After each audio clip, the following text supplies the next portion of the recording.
Episode 535. Undead. More zombies, more aliens. Don't know why. That's 2 in a row that there's fucking aliens mixed with zombies, and I don't know what's going on. Is that the new thing for zombies movies? Everybody's throwing aliens. Well, I mean, these are older movies, though. No, I understand that. no. But what's the chances? 2005 was this one, I think. 2003. 2003.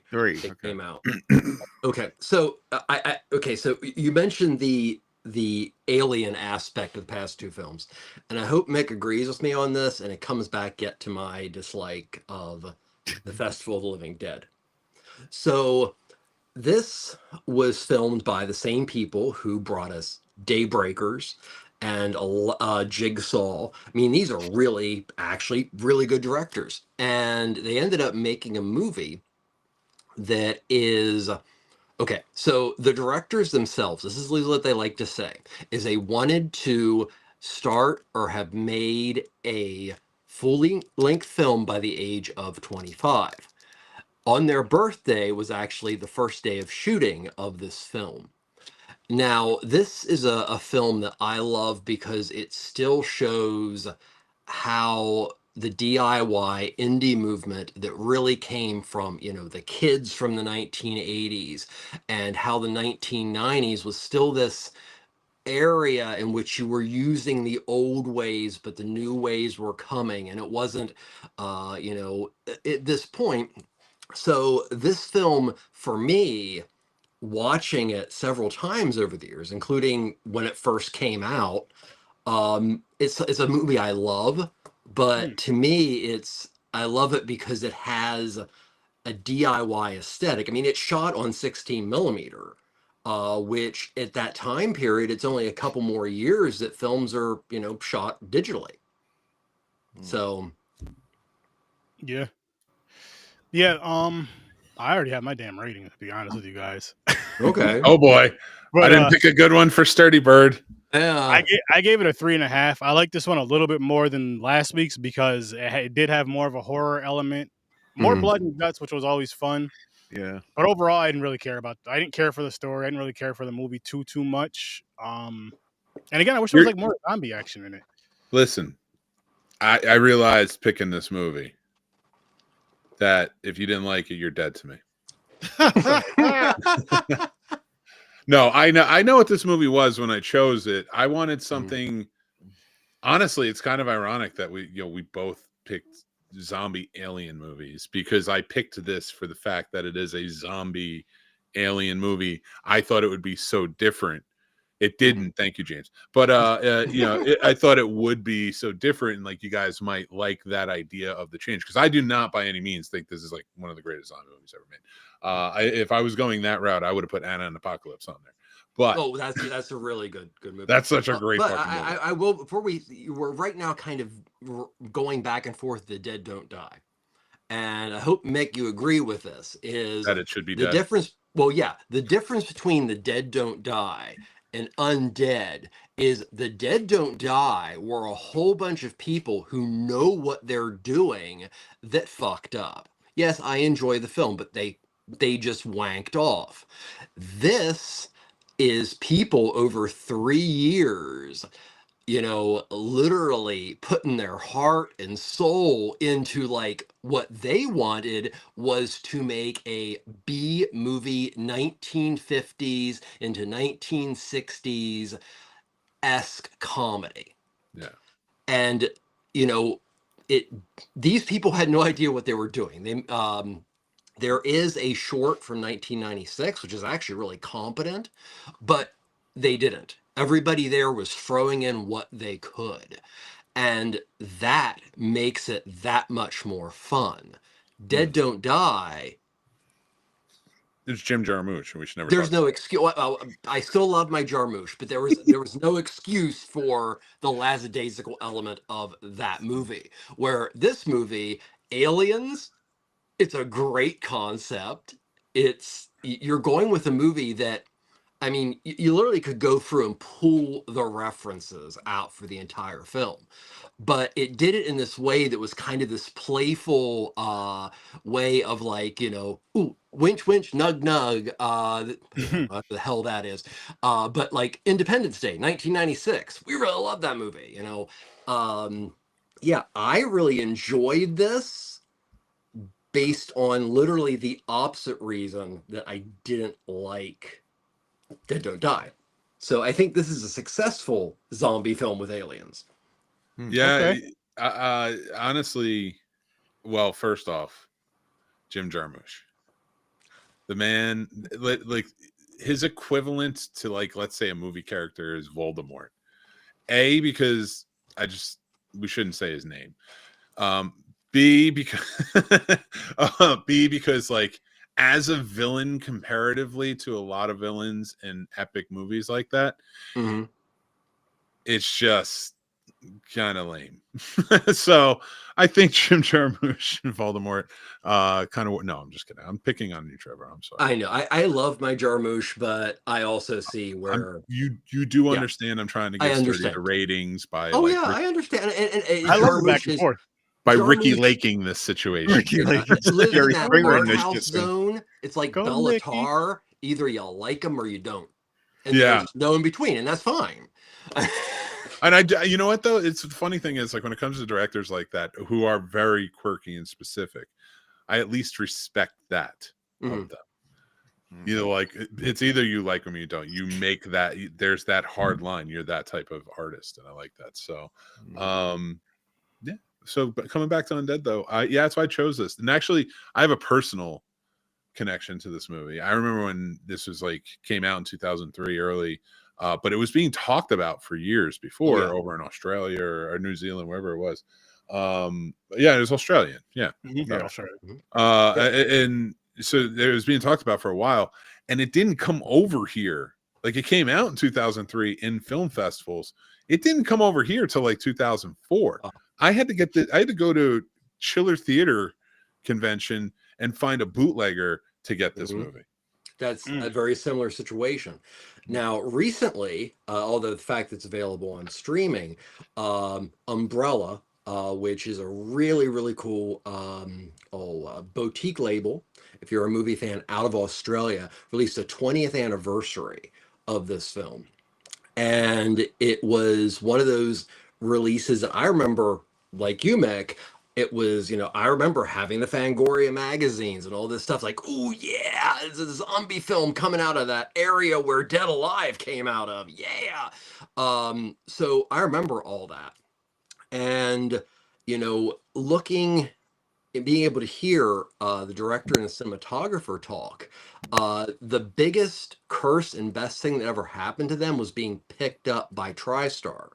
Because TriStar, leading up to the home video element of it, did a beautiful job. The first marketing screening they had was in Hollywood, and Tarantino was even part of it. And Tarantino came up to them and said it was great. They were the last film in 2004, I think, in the Toronto Film Festival for Midnight Madness. Eli Roth, Peter Jackson. There were a lot of people that came out and said, hey, this is a really cool film. And that also is something you don't see as much that was still there. And that was also part of that 1990s thing. It was like, all us indie filmmakers, we stick together. And at least if nothing else, we're going to say, this is whatever. This is, we're going to support this movie. So that's why it was so big, at the time that it originally came out, in that time period in which people were trying so hard to find bootlegs. Now, also, Roger Ebert even reviewed this film. Yet again, give your TriStar in their marketing department. They didn't fuck up yet. And even though Ebert didn't like it, he said it was competent. There was so much stuff going for them. And when it went to video, there was a break, which was typical. You would go from theater to 6 months to a year until it came out in video. That's not done that way necessarily anymore. So in that time, they decided they were going to market it as a straight horror film. And it actually is this film that there was so much buzz about in the horror world that literally just fell through the cracks in the home video market, which is sad because is it as good as Dead Alive, which was made in the 90s in New Zealand? Of course, you know, it was very influential. Better than Body Melt, another Australian like extreme horror film. But it also, you know, it's a fun fucking movie. Yeah. You know, and that's you know, yeah, I don't, you know, I like it. I enjoyed rewatching it, and it was very rewarding listening to the director and the cinematographer talk about, you know, the things they did and the point that it was so fucked up, but everybody was jumping on board. So yeah, I mean, yet again, that even though I have love for Jarmusch, this is by far more successful. And you might the directors of this, Peter and Michael, they went on, and when I was looking at it, and it's like kind of researching it as we were going, I thought it was interesting because this is a really fun movie, sort of a send up, and but the rest of the movies that they make afterwards are interesting turn because they go to Daybreakers, Predestination, which is a very different, unique movie. Yep. Jigsaw, and then Winchester. So, and that's an interesting fold of horror that you're playing with. And it actually, I got to give them credit because, like, as I think about all those movies, they're so different in tone, look, vibe. You can see how much talent they have just being able to change directions based on which type of story they're telling. That's a testament to them, to look them up and see that. Like, they have another one coming out called Fall 2. I wonder if it's a sequel to Fall. And if it is, I'm excited for these guys to do it. I want to see it. I want to check it out. Do you ever find that? Let me ask you guys. I found that with Ouija too. The second Ouija was so good. And that was Mike Flanagan. That was one of his early ones. Yeah. And comparatively to that first one, do you ever find that where, like, there's sequels that go down, you're just like, oh my God, you know, it's early genius of somebody, or just something that won you over, you know? I'd have to think. I know there is some out there. I just have to think of an exact film and all that. But I know there's definitely some sequels out there. I'm just like, yep. Finally. Wasn't Rennie Harlan Dream Warriors? I remember that. I mean, of course, it's Rennie Harlan. We don't have to go there. But as far as like a much better film and a sequel, and one that was lauded as this great future director, I think that was it, wasn't it, Mick? Dream Warriors was Rennie Harlan. Was it? I'm not 100% sure. I know he did one of the he did like the third sequel to third or fourth sequel. Yep. I could see him doing it, especially with the rock background, but. Yeah, he did. Oh no, I don't know. I just looked up. I just looked at Dream Warriors. I haven't looked up the actual. No, Chuck Russell was the director. Chuck Russell on that one. That's pretty cool though. He did one. Yeah. Well, Chuck Russell is actually a very good, competent director. Listen, they pulled those movies. Definitely pulled some very cool people into the fold and really made them shine. Horror movies are, man, you can get some really special filmmaking out of horror. More than, like, if you get like the Mike Flanagan, like, dude's a genius. I'm a huge fan. Yeah, you know, and like, go back to Kubrick. Kubrick made everything, like, fuck, I hate to say it, but, like, because I don't like to think of directors that way, but almost everything was flawless, you know. So, but what's like he most famous for? We would argue 2001, but we're cinephiles. I think the regular Joe, which, you know, likes movies and whatever, and hears Stanley Kubrick, would be like, oh, you know, it's The Shining. At this point, you go back 40 years, they'd probably say Spartacus, but, you know, that's just me. Or 20, they say Full Metal Jacket. I love Full Metal. It's interesting because Kubrick's one of those that, you know, each generation kind of revisits one of his films. Yeah, that's true. Yeah. Death of a genius, man. Death of a genius. Sorry, we got trailed off there. It doesn't, because sorry, Sturdy. Oh no, I was just saying that's fine. I was just saying that's fine. And just to add on to you, Mick, as far as like with the horror goes, that's a big reason why it's my favorite genre, is because It can literally go in any direction, and as long as you have the right people around it or behind that story or whatever, it can be a really good story. I don't think you can do that with any other genre. I really don't think you can do that with any other genre. You're a ridiculous human being. Your favorite genre should be documentary. Documentary. There's some good ones out there, but I won't say. So 1970s porno. Listen, I love documentaries. That's a good documentary. Attack of the Bush. Oh my! It's called Teeth, James. We have that movie. Oh yeah, that was a weird movie when I first seen that. I was like, what? I've never seen that. and I'm it's- excited that it's gonna be a Feed third is of it. available finally. Speaking of weird movies, Wait, which movie? I'll tell you guys about it later. Oh, okay. Okay. Yeah, See. but real quick. it's kind of similar in the Teeth, except it's yeah. Okay. Aaron, you like Batman Returns better than? Is that your favorite one? The part 2 with Danny DeVito, Penguin. They're both about the same, 89, but Oh, Returns. okay. I'd probably give the edge to Returns if I had to Yeah. choose one. Yeah. Oh. But anyways, I know my rating for this movie now too. Oh, that's good. What's your rating, James?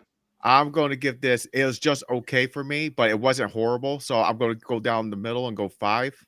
I think I did a 5 last week too. Yeah. It was just like the kills were silly. Okay, for one, they're slicing through these people that just turns on me. They're not rotted. They're slicing through them like they're butter with fucking like things that shouldn't even cut you like that. You know, knocking a head off with one slap. I'm like, the hell's going on? I did like that one kill though with the was it the saw blade got stuck in his forehead and then dragged his face off, and he stuck and he fell and his face was stuck to the sidewalk because all the fucking nastiness. Chip. Yeah. That was pretty funny. But here's the thing with this, okay? So I'm like, okay, meteors. I'm like, here we go with the meteors again. Okay, we just watched a movie where the meteors created zombies. It blew a hole through people and they turned a zombie in like 2 seconds. Then, then it starts to rain, and everybody's like, oh, the rain is burning. Now the rain, they don't know that's healing them. They think it's, oh my God, acid rain is melting them. That's going to turn them to zombies and shit. So they're covering up, pouring regular water on them to wash off that shit. But then you see these dudes in cloaks with a glowing face. Why didn't they just have them look like how they looked at the end? I understand they're probably undercover. Money. They didn't want them to know that they're aliens, but they know they're aliens because you're beaming people out the fucking ground, like out of nowhere. So especially at the end, it was really weird. Like people are getting healed, and they just turned normal, and all of a sudden it's like, bam, a fucking beam hits them. Yep. It's like that chick in the cars on the ceiling of the car. The fucking beam is trying to fight her out of the car. I'm like, what the fuck is going on here? What about the dude that was holding the other dude's wrist, and they were both getting beamed up, and he just dropped in the bed of the truck? Yo, what was funny about that though was when he fell in the bed of the truck, there was nothing wrong with him. I'm like, he was high up as shit. He should have been dead. I think he hit a roof. I don't think it was the bed of the truck. Didn't he land on a roof? I thought he landed in the back of the truck. Better Either try. way, Yeah. either way, he But was high as shit. Either way, he was well, high as shit, and he should have been gone. There was that. And he then- was the one that actually was at that point turning. Yeah. And true. the ending of this movie is so, it is actually quite novel. It's like, oh wow, the aliens have come, the aliens have shown that they can, like, they are the saviors. They stayed us and left. Oh shit, this guy who thought he was doing the right thing ended up literally screwing everything up, and literally Yep. Felicity Mason's character is left to guard the town, Yep. waiting for the damn aliens to come back. Yeah, he thought he was like, because the fishing boat thing, he thought he was like a prophet or something. I fought him off somehow. I got this power.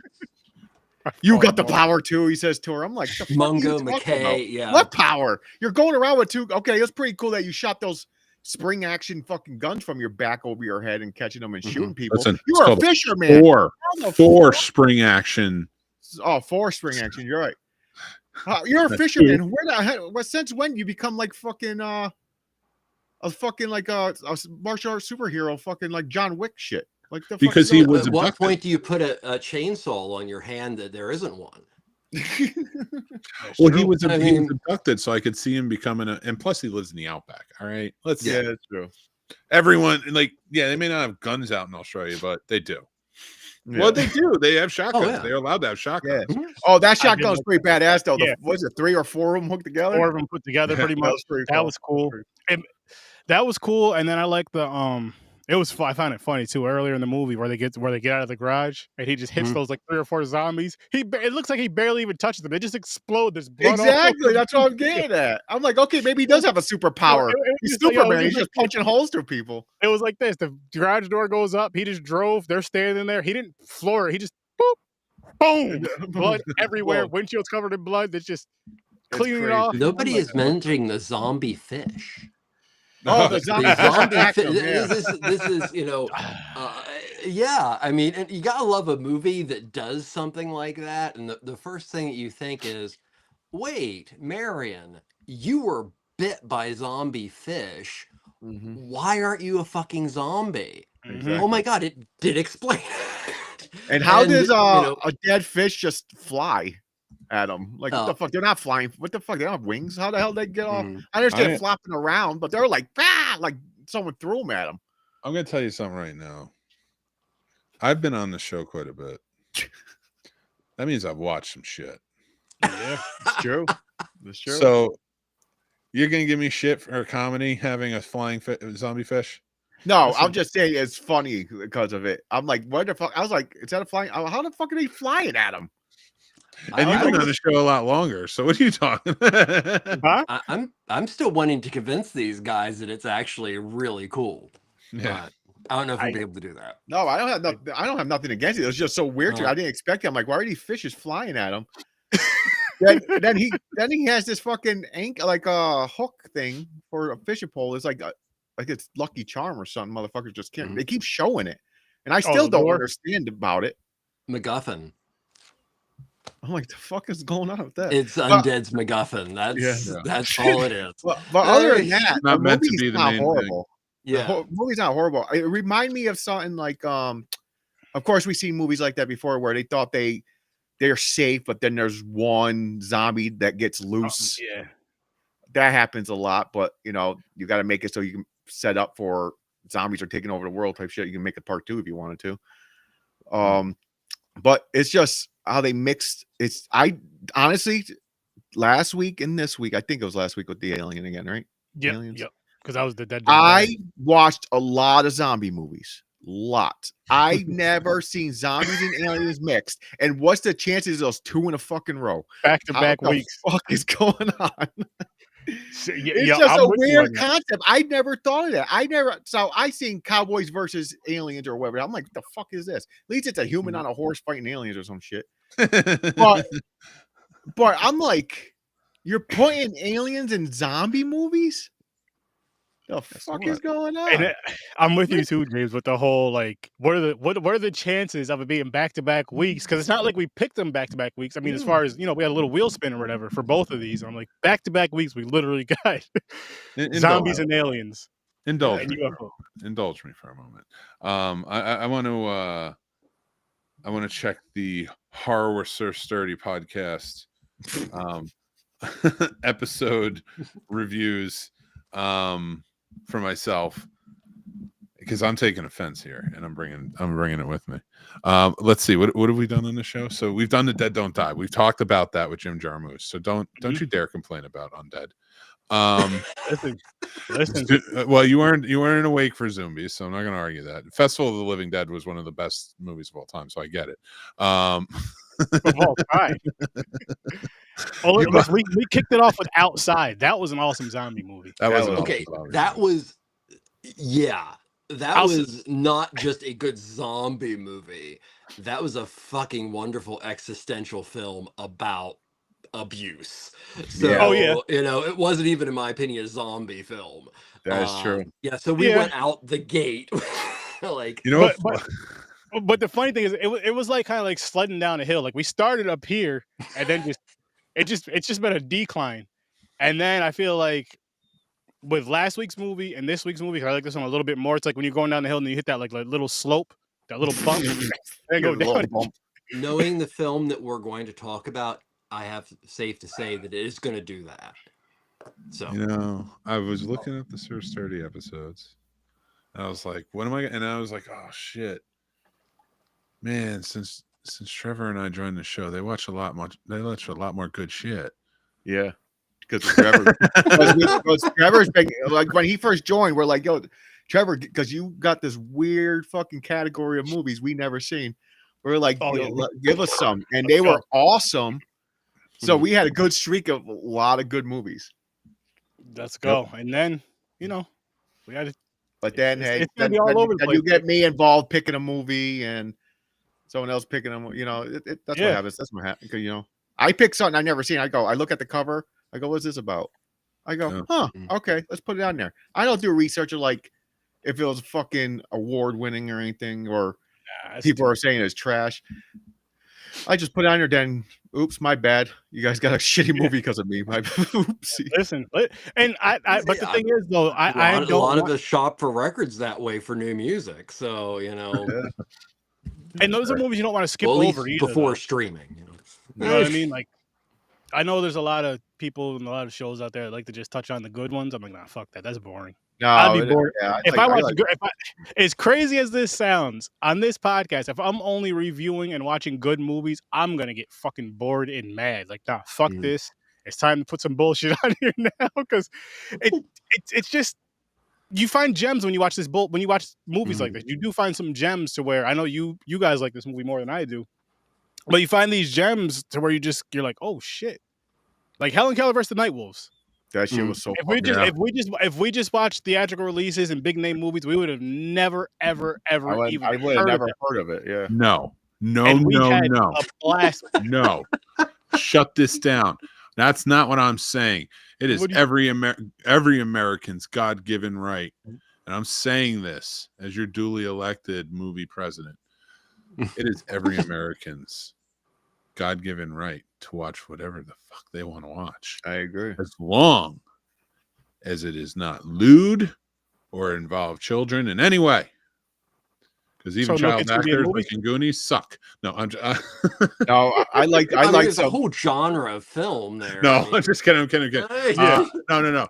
You can watch any movies that are good. Village of the Damned. Bad. Nothing really, really bad. We know what we're talking about. Talking about that bad stuff. Yeah. Oh, Behind James. Yeah. Mick don't like movies where kids get hurt. I'm going off the rails here. Listen. But I don't care. I'm not judging your terrible movie choices. And yes, they found some amazing gems. I love the fact that you review out there movies. Never, ever, ever stop that. Oh, that's never. What I'm saying is, when you watch this movie and you see a zombie fish flying, and you've seen so much bullshit. Listen, it's a logical thing. Like, it's different categories, Mick. It's a different bullshit. I'm just happy that he explained why he didn't become a zombie. Yeah, that too. I'm like, what the hell's going on? I thought you get bit turning a zombie. What is it? Just they're just turning zombies out of nowhere because of the fucking gas. Hold up. Going back to this fish bullshit thing, I'm gonna say it like this. Certain movies that you like more, you know what I mean? Like a movie that you really like. There's bullshit in a lot of movies. Those movies you accept it because you really enjoy the movie. It's kind of like people. Like there's certain people you accept some more bullshit from than you will from others because you like them more. So that's probably why James is pointing out the fish thing.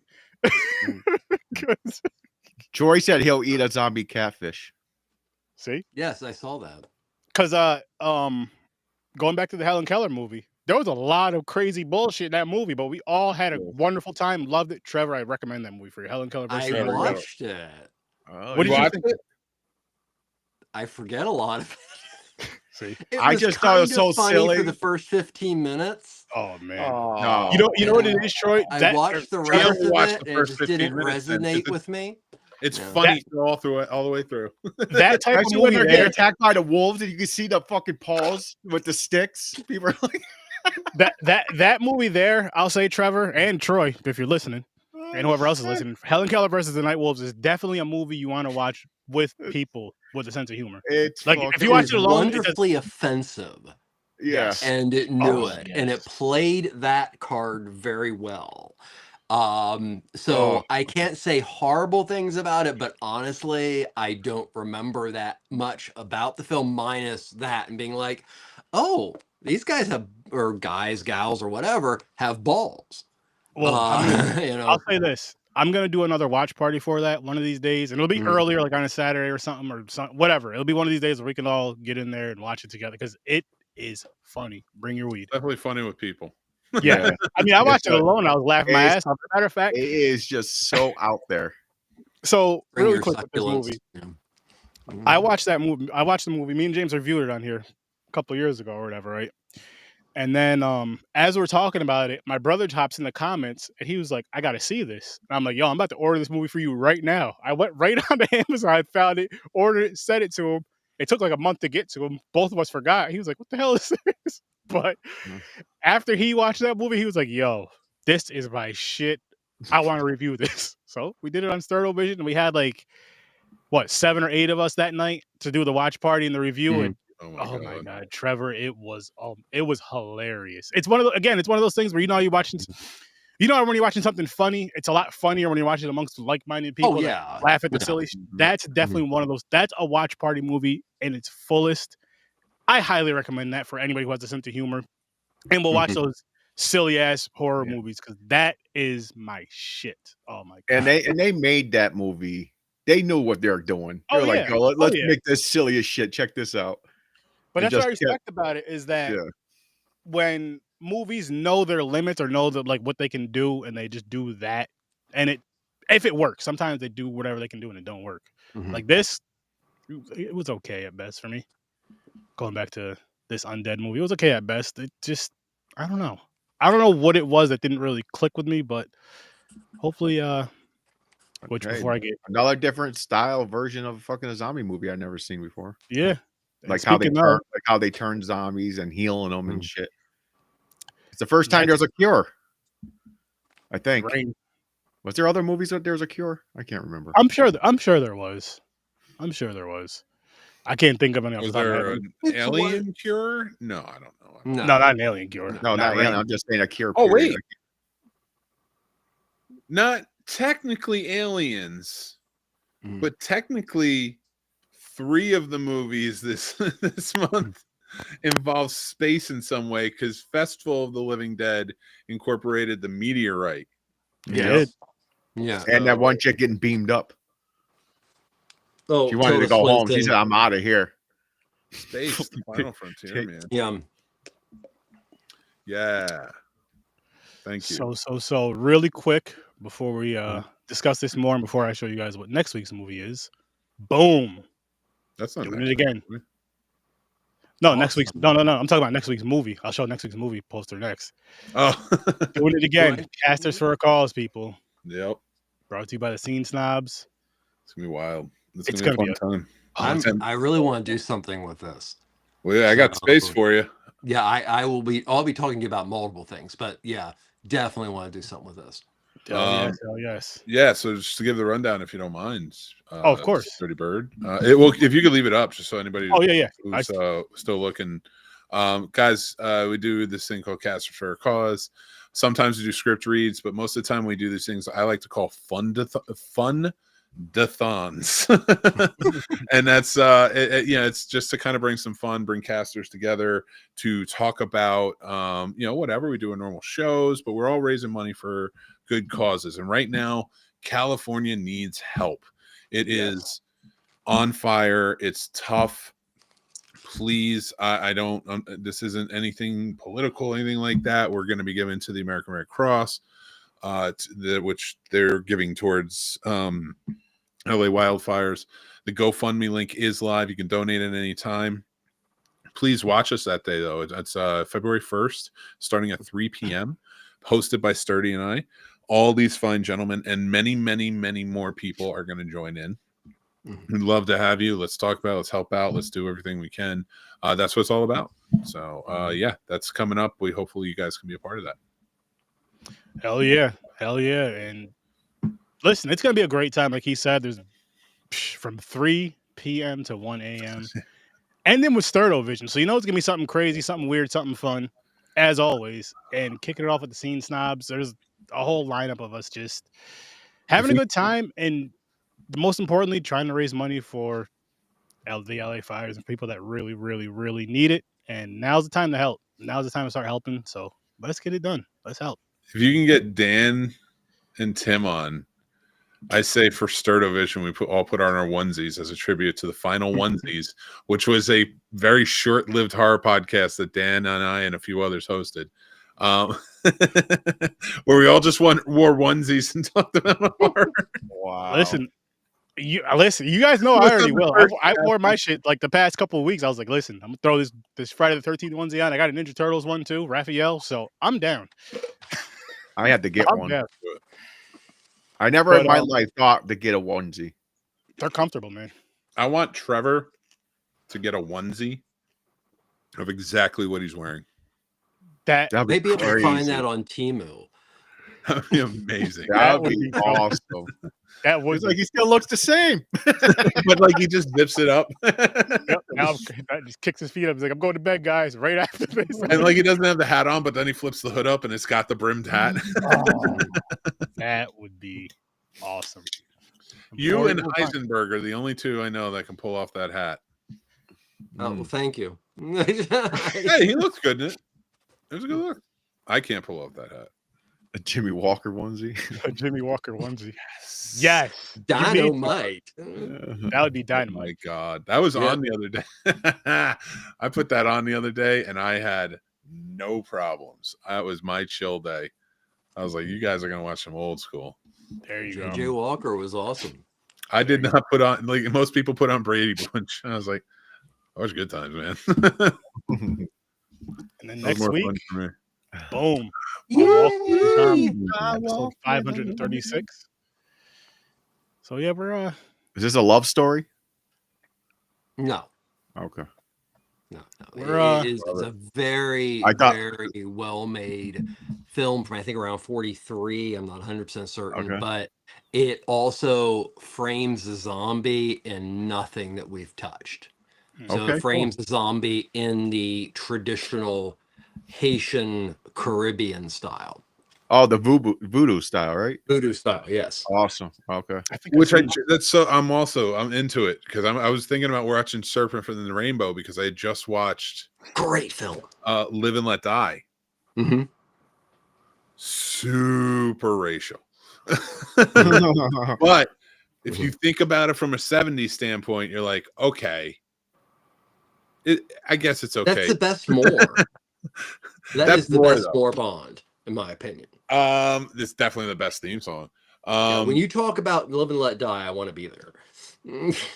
Yes, I'm down for that because there's so much to talk about, but it's so wonderful, and I don't want to give anything away. The only good wing song, voodoo, like which is that's what I'm talking about. It's not done right. We realized since the 70s. Real lore and such, but like it plays up on the voodoo and that, everything. And like I've been so into it, so now I'm stoked to watch this movie even more. Serpent in the Rainbow is phenomenal. I actually got a chance for my master's to interview Wade Davis, and he's a total lunatic. There's a reason why his work is laughed at by the academic community. But no, he was total. I have to try to find that interview, but no. Serpent in the Rainbow is one of the best Wes Craven ladder films. It's one of my favorite of his, hands down. And Troy and Trevor, if you guys want to join us on Popcorn and Pints for the reviews of the Bond films, just let us know. Let us know the movies you want to join for, because we're doing two at a time and all that good stuff. And is Live and Let Die a Guns N' Roses song? No, they did a cover up. Mm-hmm. And they did a good job. Like it's a great version. Yeah, I liked it. Yeah. But that Paul McCartney Wings version, though, and in they use it so well because I think it's one of the first James Bonds that kind of steered away from the traditional James Bond music that Connery had, and like really Live and Let Die played like even the jingle in it and like in the score and stuff. So it is very cool. The movie is totally different. It is, and it's, but like I like how they incorporated that. That I hadn't done that before. Yeah. Well, I honestly think of the Bond franchise, Live and Let Die is the smog monster if compared to Godzilla. It's so different. It is so different, and it's so freaking awesome. But I had a lot of fun with it. Like, dude, what is it with everybody in Sharks? But we're gonna get on to that. Popcorn and Pints. This is what it is. Like, you got to get on it because Popcorn and Pints is a fun, just like Horror So Sturdy, but we broaden it over. Well, we don't. I'm a guest, but we broaden it over there. Hang on, I got to interrupt. You're an honorary co-host. You've been on there way too long to be a damn guest, Mick. You know this. Well, I appreciate it, and it's. But for me, like, it's so much fun because I love horror, so I get my horror fix when I'm on here. But I don't. And now I kind of do, but like for a while, I didn't always get to talk to people about movies. You know what I mean? Like a group. So it's cool to be on Popcorn and Pints every week, where it's just like we're reviewing, and it's old stuff, and it's like this James Bond trip has been so much fun because I haven't seen them all. I've seen less than half. Well, not anymore. But not anymore. Yeah, no, you're like on a what are you on? Fucking movie number 12. I just finished Man with the Golden Gun. I'm starring in The Spy Who Loved Me. I'm super stoked to go. I loved Christopher Lee and The Man with the Golden Gun. And that's the thing, like every passing one, are all of them great? No. I mean, there's some Connery ones where you're like, That's why like you can't get mad at some the have not aged well. Let's put it that way. That's a good way of putting it. I mean, I've only watched the first two so far for last week's show. Well, I was curious where you guys are right now. Oh yeah, we in the show. We just started last week. Goldfinger's next. Goldfinger. I'm just so far ahead. And Thunderball, right? And Thunderball. Yeah, we're doing good movies. Well, Goldfinger is like that is the literally that's the lore. The laser at the table that Bond is tied to. That is that movie. Yeah. Okay. That is the gold standard, no pun intended, of Bond films. After that, they gave up the gold standard. Fucking Nixon. Civics joke. Yep. Oh man, I can't wait. I really can't wait to dive down that road more again, just because more movie knowledge and just well, what happens you hear from one film to another and all that. And I'm looking forward to it. Kind of like with the Godzilla thing we did last year, Star Wars, Star Trek. I know there's gonna be a lot. I to watch all the Bonds. It's just they're over. Like I couldn't do it myself. They're overwhelmed. I'm like, there's too many. I've seen probably like 5 of them, maybe recent. More of the newer, like Craig. Like I never seen these really old ones. I seen the one Octopussy that had Octopussy in it. I think I seen. That's a classic. Yeah, I think I remember seeing that in theaters. Which one is with the video game? Is it GoldenEye? GoldenEye. Seen that? So I always wanted to watch them all because I know a lot of people that talked about Bond and shit. Same thing with like Doctor Who and everything. I'm like, I couldn't get involved because I'm like, I never got around to them. I was like, there's too many. There's too many. There is a lot. And you know what it is too, and I'll say for both Horror So Sturdy and Popcorn and Pints, more so Popcorn and Pints, I'll say there was a lot of movies, the franchises, a couple that we've done so far that I wanted to watch, but it's like but to do it for the podcast, it makes it a lot easier. It is easier. Because it's like one, you have to watch it for the show in a certain way. Yeah. And then two, you have people to talk, you have the conversation. So it's like boom, I'm watching it. This is why I'm watching it. I'm watching it to have this conversation with some friends and have a great conversation. The show's always fun, no matter how the movies go. The shows are always fun. Yeah. And it's just like it feels like less of a chore when you're doing it like this. For me, I'll say for me, when you're doing it as a show. Same. Unless the movies are terrible, those are the ones that are just like, oh fuck, I have to watch this shit. And to kind of push the Popcorn and Pints with that. The night of the casters, we're doing a Popcorn and Pints, but it's a punishment. Yep. And on our punishment shows, we call them plot roasts. We have to watch a really bad movie. All of us, the entire cast of the show, has to watch a really bad movie that was chosen by our punishment wheel. And this one for casters is a special one because it's one we really hate.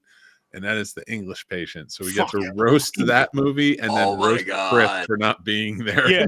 So that's another that would thing. be fun. So we have a new rule with Popcorn and Pints. So we have with our old punishment rules, it would be if you miss an episode or you're the reason why we move an episode, because here and there we will do that, you would be the one that's punished. You would have to watch an extra movie by yourself and then review it and this that, and the third. But flipped it up, changed it up. So now it's what Mick was saying. We all have to watch it, talk about it, roast it and all that, but also roast the person for the reason why we have to watch this movie. And on top of that, they will be Basically sitting trying to like, make him cry. it'll be something like this, to where, say if it's me or this screen, to where, you know what I mean? To where the person who's getting roasted is going to be in the biggest screen for Okay. the reason, you know, just so you know, like this asshole is the reason why we had to watch this damn movie. Look at you. Ugh. Oh, it's going to be so fun. I knew it was going to land on that fucking movie too. The tough part is going to be getting through that damn movie, but after that, we're gonna be good. We're gonna be golden. And we took a break from Bond for that week just because it just makes the most sense. Like there's so much going on, and we know it'll be a lot more entertaining for the viewers of us talking shit about each other in a movie, raising money versus trying to talk about Bond. And it's just a long ass day. That's a long day to be trying to get through Bond and all this other shit that we're going through. So the English Patient, and on Stereo Vision we are doing what is the movie called again, Mick? Not The Last Dragon. No, we're not doing The Last Dragon. We're doing Big Trouble in China, which is Big Trouble in China. Favorite, Which is a great film. So I would like to say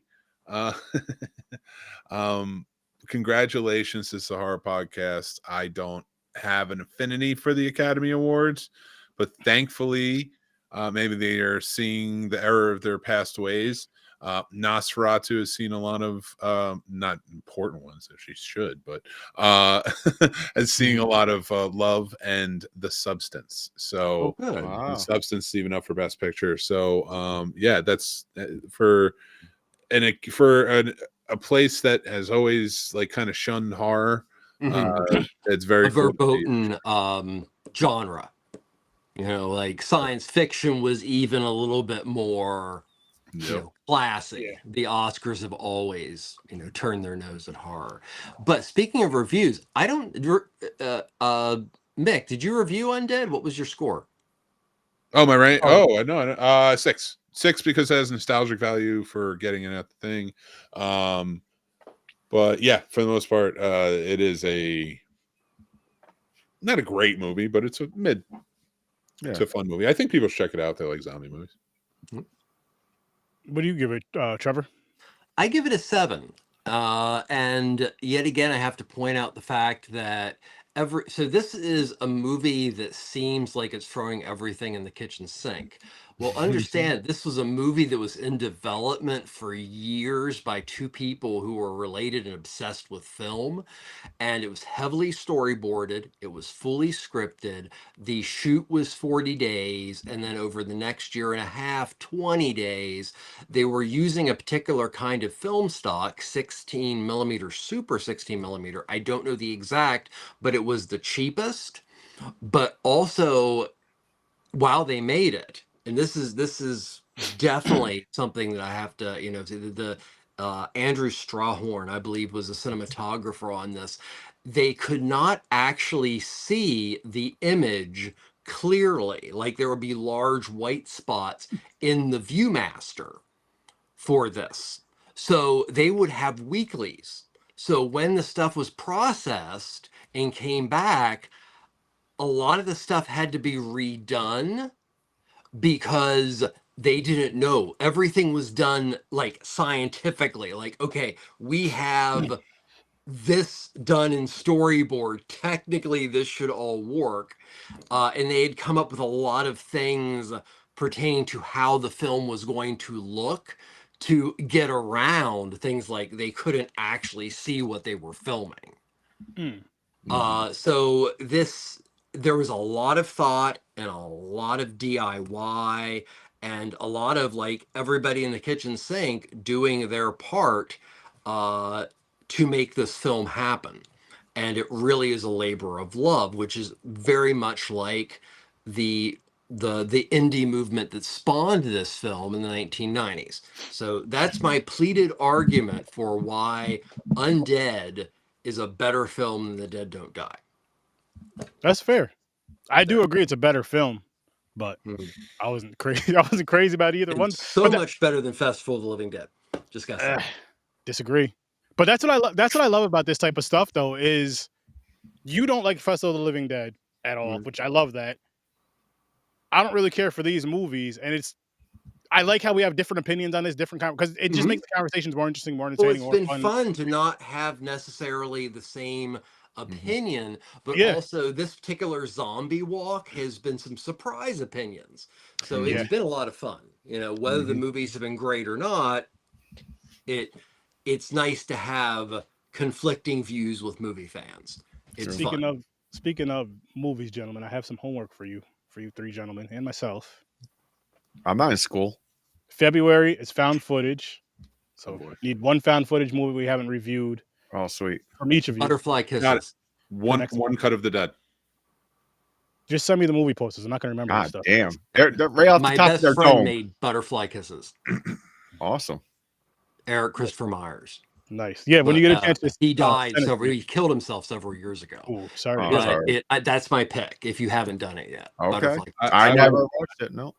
I would like to say about next week, though. I do want to be here. I will watch the movie. I don't know if I will be, only because it's like 2 days out from the charity event, and that week I always tend to be like a little crazy. Listen, you got to prep everything and make sure everything's set and shit. So understandable. Oh, actually, I'll ask you after the show, Mick. Sounds good.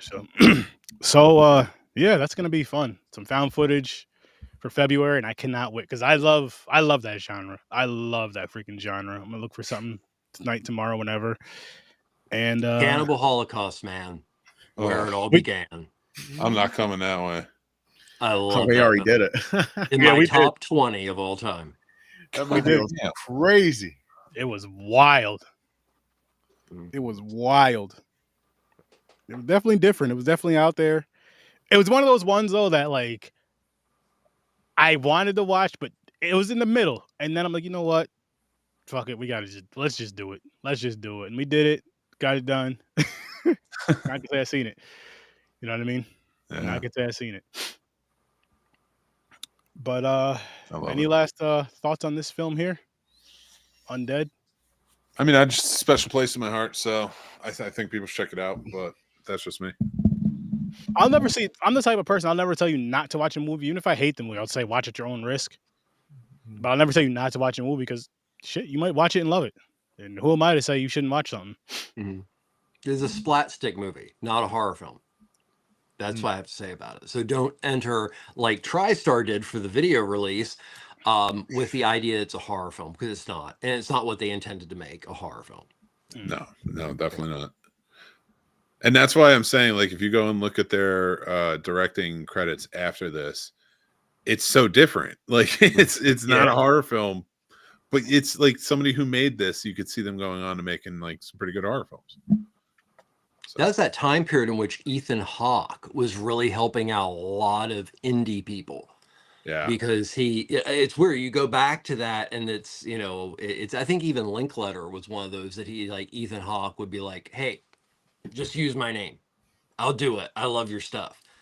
Well, yeah. I mean, what was the first one? Before Sunrise, which ended up being a legendary trilogy. Yeah, so, and like he was all in from that. Like so. Oh yeah, for sure. This was a good time, gentlemen. Don't tell me what to do. This was a good time, gentlemen. I wish the movie was a lot of fun, but I had fun. And again, this is what we just discussed. Undead. And listen. Finally, James, you know what I'm doing tomorrow on Stereo Vision? A movie that was requested. Actually, a movie that was requested for you to watch and talk about. But Lord of the Flies? Boom. Yes. Okay. Finally doing this on Stereo Vision, Lord of the Flies. It's an okay adaptation. Big shout out to Liz. She's been asking mainly James to watch it, let her know what he feels about it, but he hasn't. So I haven't watched it yet. It's not a bad movie. And because it's not that. I just I keep forgetting about it. I never get around to it. I seen it before. Did I see it before? No. I don't know. I'll remind you to watch it. I know you're not gonna be on the late night show, but I'll remind you to watch it. Yeah, no, I'm too old. I can't make it, man. Can't make it. But Now, if you're talking about the Peter Brooks version, I'd be there. Although this version is actually not bad. I have no clue. I didn't know there was more than one version. Of course, there is. Of course, There's always more the than one legendary novel Lord of the Flies. Yeah, I know that. Mhm. Yeah. The Peter Brooks version is superb. This one was really good, and it definitely has a very late 80s 90s feel to it. Nice. And then Saturday over on Popcorn and Pints, I really want to be here for this, but I don't know if I can. 007. We're doing it. And yes, you see us in our Harry Potter shit. Listen, we're magical people. We're all over the place. It's We're called all over the place. Goldfinger, not Brownfinger. Just my love for Shirley Bassey doing the song Goldfinger is such a perfect film. I'm telling you right now. Goldfinger. You know what Goldfinger is? That's another tune. And it's such a simple tune too. Like when you hear it, I'm like, wait, that's what I can't think of it because I'm like 10 movies deep, and I'm so pissed. Now I'm gonna have to go back and watch it. But He's they the play it, and I'm man just with like, the Midas touch. it's something I can't remember because they're like Goldfinger, like, and it's just every time they play it because they did it in that movie too, where they really incorporated it into the score. But it's a continual cue. Yeah, but it's another song. I'm telling you, once I figure it out, I will talk about it. They come up with the weirdest like names of movies, and the women, Pussy Galore. Yeah, it's over sexualized. It's hilarious. Ian Fleming was a misogynist asshole. Let's be honest. And the movies are not as wacky as the books. I've only read bits and pieces of them, but listen, Ian Fleming wasn't on set saying, "Hey James, slap this woman around, throw her around, make sure you force a kiss on her." Yeah, like that dude was blatant. That was him. Yeah. Ian Fleming was an asshole. The whole thing, like, oh, let's post that up there. He has a license to kill, not a license to rape. Why every episode? I knew it was going there at some point. And it's probably going to go there a lot with Bond. I really want to see a woman Bond. I know everybody is freaky about that. It can happen. And I still want a Idris Elba Bond because, well, at least for me, Idris is my cool. Male crush. But either that or, of course, a female Bond would be fascinating. Yeah. Or even a gender neutral or heteroflexible Bond. I think that would play with a lot of the issues that people have with the films. Because, the films you gotta look at their fucking source material. They come off feminist compared to their source material, and that's really bad. So. Actually, I can't. Just watching, what was it, the man with the golden gun? When he has the one woman underneath the covers hiding because the other guy's girlfriend comes in. And so he makes her go hide in a closet for hours while he makes love to them. Jesus Christ. I'm like, man. They're not doing this, right? And they're just showing her like falling asleep in the closet. And I'm like, then he wakes up and he's like, oh, are you okay? And it's like, whatever. So yeah, Trevor, I'm with you. I don't care. Listen, so make sure you guys tune in to Popcorn and Pints Saturday for a lot more Bond talk. And make sure you guys tune into the Scene Snobs Tuesdays at 7. Not this week, tomorrow at 8. Oh, tomorrow at 8. I couldn't do Tuesday. I was too tired. It was too much. Well, tomorrow at 8, but normally Tuesdays at 7:00 p.m. Eastern time. True. Go check out Ambassador Media. If you're not checking that out, I don't know what you're doing. Of course, be here for Horror Stars 30. And like we said, Popcorn and Pints. And check out Stories from a Bar, 3 Geeks. Troy Hill Talks, which actually, that's going to be tonight at 10 o'clock. Awesome. Tune in for that. We got some fun conversations coming for you guys then. Or there. And we're gonna bounce though. I gotta make pee-pee and all that fun stuff. Ew. So I will